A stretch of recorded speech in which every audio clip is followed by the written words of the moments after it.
Bonjour, chers auditeurs. Ici Éric Lantier au microphone et bienvenue à ce tour d'horizon du 29 novembre 2019. C'est aujourd'hui, mesdames et messieurs, que nous allons terminer notre série sur la revalorisation. Et oui, il y a 2 semaines, on a parlé de revaloriser le concept de masculinité. La semaine dernière, il était question de revaloriser le concept de mari pour inciter de plus en plus d'hommes à vouloir s'engager envers sa partenaire. Pourquoi? Bien, parce qu'il y a de moins en moins d'hommes qui désirent s'engager, qui désirent s'unir à une femme pour fonder une famille.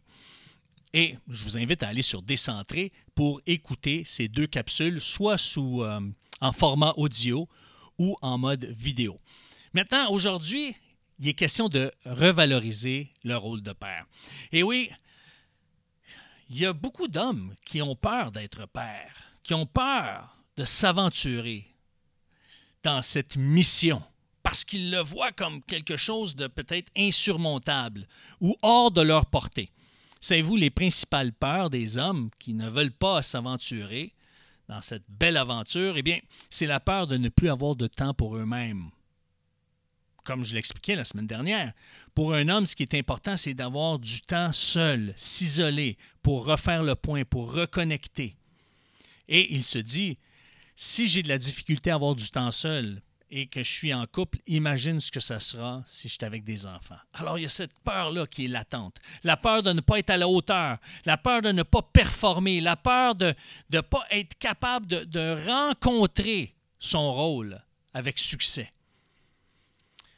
Et ça, c'est très fort. La peur d'être comme son père. Peut-être que des hommes qui ont souffert de leur relation avec leur père ou qui ont souffert de l'absence de relation avec leur père était absent, distant, froid, et ils ont peur d'être comme lui, de réagir comme lui. Et donc, ils se disent, si j'ai été blessé par mon père, je ne veux pas à mon tour blesser mes enfants. La peur d'échouer, la peur de justement de ne pas rencontrer convenablement les besoins de ses enfants et la peur de vivre avec des reproches. La peur que les enfants disent au père, écoute, tu n'as pas été assez là, tu as été trop contrôlant, tu t'es pas intéressé à moi, tu ne me connais pas, tu as été méchant, etc. Et toutes ces peurs alimentent ou construisent un mur qui empêche les hommes de vouloir avoir des enfants. Maintenant, pour vous encourager, messieurs, eh bien, il y a des bénéfices. La recherche démontre que être père, ça amène les hommes à avoir une vie plus saine. Pourquoi? Parce que lorsqu'on prend soin des autres, eh bien, on fait attention davantage à notre vie. Il faut se coucher plus de bonne heure, se lever plus tôt. Et à ce moment-là, on a besoin d'être plus en forme. On veut apprendre à nos enfants à bien manger, donc on donne l'exemple, on mange mieux. Et c'est pour ça que les pères ont une vie plus saine que les hommes qui n'ont pas d'enfants. Ça amène un développement des aptitudes relationnelles. Évidemment, être en relation avec un plus jeune, avec un enfant, il faut se mettre à leur niveau, il faut essayer de les comprendre et ça développe. Lorsqu'on est seul, on n'a pas besoin de développer ce type de relation-là. Il y a moins de risques de développer des dépressions. Pourquoi? Parce que lorsqu'on s'occupe des autres, on se décentre sur nous-mêmes et on en reçoit des bénéfices.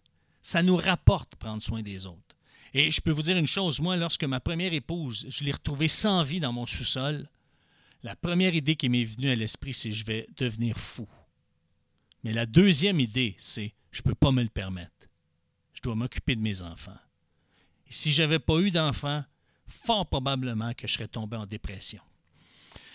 Maintenant, ça ne veut pas dire que des pères tomberont jamais en dépression, mais proportionnellement, il y a moins de risques que lorsqu'un homme est en couple ou il est seul. Et c'est attirant pour une épouse de prendre soin des enfants. Et quand c'est attirant pour une épouse, eh bien, on a envie des bénéfices. Oh, mais je vois que le temps file, je vais m'arrêter là-dessus. Mais en terminant, mesdames et messieurs, j'aimerais vous inviter à devenir partenaire et contribuer à la diffusion du Tour d'Horizon sur les ondes du 92,7 FM dans la région de l'Outaouais. Et oui, si vous voulez que cette émission continue, qu'on puisse poursuivre notre mission et qu'elle soit diffusée sur les ondes du 92.7 FM, je vous invite à appeler le 613-261-0700, le 613-261-0700, et on vous expliquera comment devenir partenaire pour que cette émission puisse continuer à être sur les ondes du 92.7 FM.